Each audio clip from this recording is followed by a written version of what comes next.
একটা কথা না বললেই নয়, প্রধানমন্ত্রীর পিয়ন যদি তার সুকুন টাকার মালিক হয়, ওই দিন তার বিষ খাইয়ে মারা লাগবে।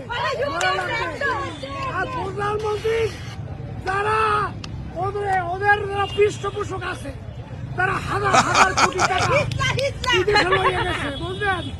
আর আমাদের এই দেশে যার নেতা ভাইরা আছে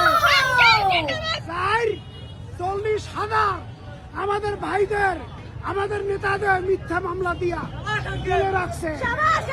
আমি মনে করি এই আওয়ামী লীগ সরকার, এই হিন্দু সরকার,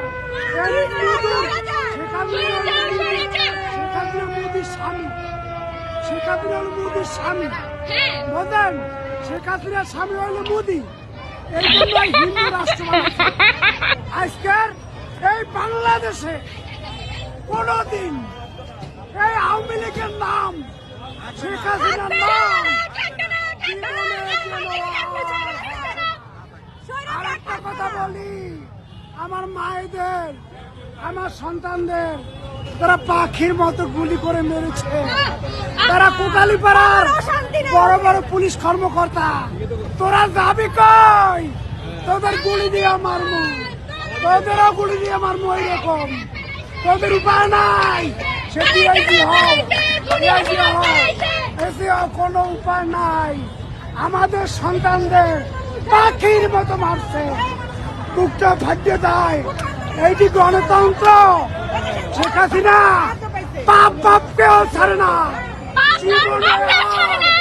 এই দেশে তোর রাজনীতি, বাংলাদেশে 18 কোটি অলরেডি তোদের নাম আজকের থেকে মুছে গেছে। নতুন করে বাংলাদেশ স্বাধীন হয়েছে। বিজয় হোক বাংলাদেশ, আমাদের দুর্নীতিমুক্ত হোক বাংলাদেশ, আমাদের সন্তানরা হোক উচ্চ শিক্ষিত। আজকে আমাদের সন্তানদের উদ্দেশ্যে যেভাবে শহীদ হয়েছেন, তাদের জন্য আজকে আমরা মুক্ত হয়েছি। এই জন্য আমি আমার সন্তানদের ভার্সিটি, স্কুল, কলেজ, এই যে ছাত্র ছাত্রীরা মাঠে নেমেছে মৃত্যু স্বীকার করে, তাদের জন্যই কিন্তু আজকের এই আওয়ামী লীগের পতন, এই শেখ হাসিনার পতন, এই দুর্নীতির গঠফাদারের পতন। এই পতন আপনাদের এই জন্যই স্যালুট জানাই। জীবনে বড় হবেন আপনারা। আর যাদের মার কোল খালি হয়ে গেছে, তাদের তো আর পাবে না। এই ঋণ কিভাবে শোধাবো আমরা? কিন্তু এই জন্যই শেখ হাসিনার পতন হয়েছে। সংবিধানে আগামী জীবনের মনে বাংলাদেশে আওয়ামী লীগ আর পারবে না।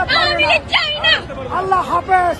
আজকের থেকে নতুন সূর্য উঠছে বাংলাদেশে, ইনশাআল্লাহ।